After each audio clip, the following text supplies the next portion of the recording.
Assalamualaikum warahmatullahi wabarakatuh.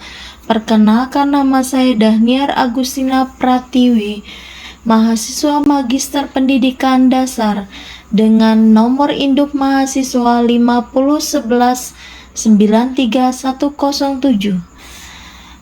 Baiklah, diskusi 5 studi komparatif. Kelebihan AL dalam pembelajaran. 1. Personalisasi pembelajaran. AL seperti ChatGPT bisa membantu siswa dengan memberikan penjelasan tambahan sesuai tingkat pemahaman mereka. Relevansi BMP mendukung prinsip learning center di mana pembelajaran disesuaikan dengan kebutuhan individu. Yang kedua, pembelajaran interaktif dan adaptif. AL bisa memberi soal adaptif menyesuaikan tingkat kesulitan dengan performa siswa. BMP menekankan penggunaan media dan alat bantu untuk meningkatkan keterlibatan siswa. 3. Efisiensi bagi guru. AL membantu guru membuat soal, rubrik penilaian, bahkan rencana pembelajaran dengan cepat. Guru bisa lebih fokus pada interaksi dan bimbingan afektif terhadap siswa. Akses pengetahuan yang luas. AL membuka akses ke berbagai informasi dan referensi global, mendorong siswa untuk berpikir kritis dan terbuka terhadap keragaman sumber.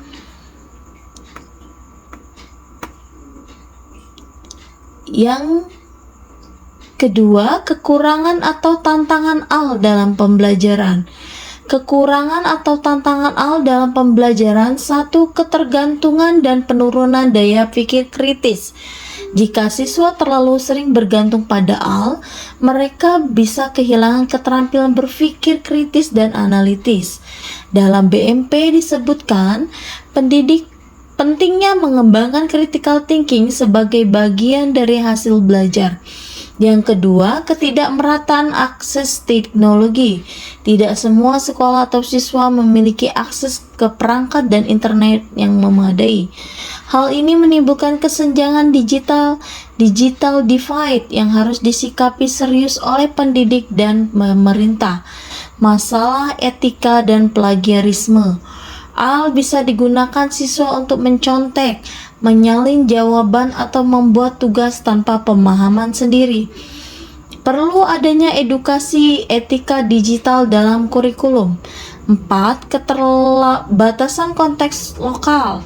AL belum tentu paham konteks budaya atau sosial lokal, sehingga jawaban atau rekomendasi bisa kurang sesuai. Peran guru sebagai fasilitator dalam konteks lokal tetap sangat penting.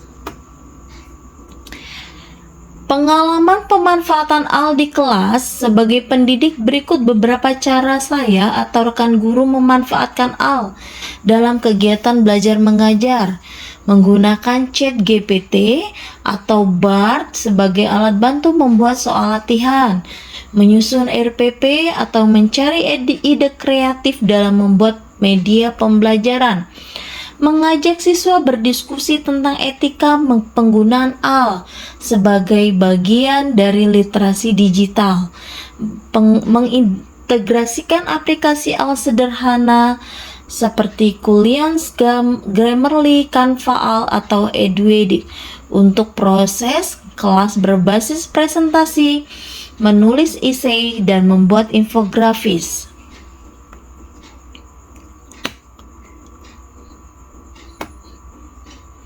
Video materi pengayaan 5.2 yang berjudul A Day Made of Glass 2 adalah salah satu referensi visual yang sangat futuristik dan inspiratif tentang bagaimana teknologi berbasis kaca pintar dan interaktivitas digital bisa terintegrasi dalam kehidupan sehari-hari, termasuk di bidang pendidikan. A Day Made of Glass 2 adalah video konsep dari perusahaan Corning yang menggambarkan kehidupan masa depan di mana hampir semua permukaan kaca memiliki fungsi digital, interaktif, adaptif, dan terintegrasi dengan jaringan informasi. Analisis dan pendapat, kelebihan dan inspirasi dari video, visi teknologi pembelajaran masa depan. Dalam adegan sekolah, anak-anak belajar menggunakan papan tulis interaktif berbasis kaca dan tablet transparan yang terhubung secara real time. 2. Pembelajaran kolaboratif dan visual. Teknologi memungkinkan siswa untuk belajar melalui simulasi visual 3D. Konektivitas dan akses informasi. Kemudian 4. Peran guru sebagai fasilitator. Tantangan atau kritik terhadap video, kurangnya representasi kemanusiaan. Video lebih menonjolkan aspek teknologinya daripada hubungan antar manusia. 2. Ketimpangan akses teknologi. Konsep ini sangat futuristik dan berpotensi memperlebar kesenjangan digital. 3. Privacy dan keamanan data. Semua data pribadi ditampilkan dan tersimpan di permukaan kaca digital yang membuka pertanyaan tentang etika, privacy, dan perlindungan data anak. Yang terakhir adalah refleksi pribadi sebagai pendidik.